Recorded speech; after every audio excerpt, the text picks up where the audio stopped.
Welcome to Nasdaq Trade Talks. I'm Jill Malandrino, global markets reporter at Nasdaq.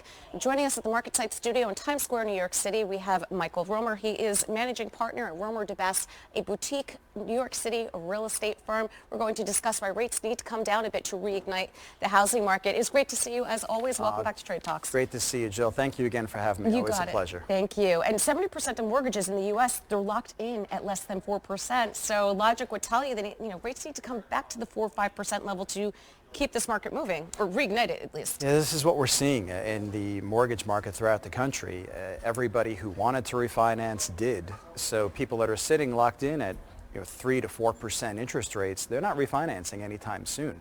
And now when you're looking at interest rates 5.5% to 6%, the incentive just really isn't there. And that's impacting not only refinances, but it's impacting the purchase market. And sadly, across the country, we're seeing a lot of layoffs in the mortgage sector in terms of banks laying off and folks that are in the residential banking industry. It's really a tough time. And I think what we really want is that stabilization, getting rates back down to that 4 to 5% range. Right. Well, I think there's also a number of factors at play here, too. If you are locked in below 4 or 5%, do you really want to sell? Because what are you going to finance at? And then the second thing is, housing's become really unattainable. I mean, prices skyrocketed. It's, affordability is an issue as well, I would think. Well, the key issue in this country right now is housing affordability. We really do have a housing affordability crisis. It's too expensive. And there's a lot of factors at play here. We have inflation, which is artificially increasing the value of real estate. And then we have the interest rate hikes, which are increasing the interest rates. So if you think about it from a buyer's standpoint, prices are going up, mortgage rates are going up. How can they afford it? Yeah. And then you mix in the housing shortage where there's just not enough housing inventory throughout the country. And it's really a problem for buyers. Yeah, I mean, even if you go up 1/4 or 0.5%, that makes a big difference in the monthly payment. I mean, it sounds like, what's another 0.5% spread over 30 years? Well, can make or break.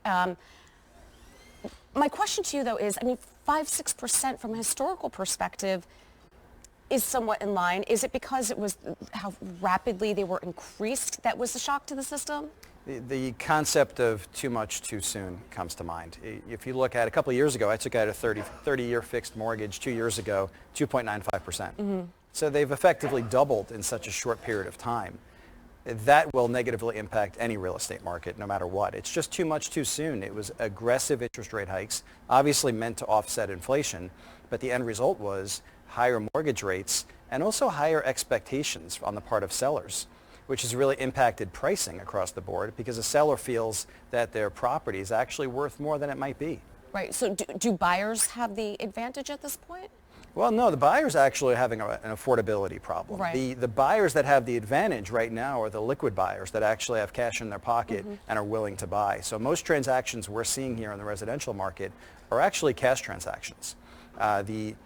The number of buyers that are actually purchasing with mortgages is less currently. And that will come back, but right now it's the lack of stability because nobody knows when the next rate hike is coming and folks are waiting to see what the new normal is. But to your point, back years ago, 5 to 6% is a great interest rate. Right. It's just not great right now. Yeah, I bought a house the same time as you did. Yeah. 2.875, I think, is my rate. Not that I'm looking to move anytime soon or ever after going through the moving process, but you had to go in either all cash or a lot done or move or go in, go offering full price. I've noticed a lot that you're seeing cuts in prices now. Nearly everything, there's a cut that you're seeing. I'm wondering if that's sellers coming to terms with reality.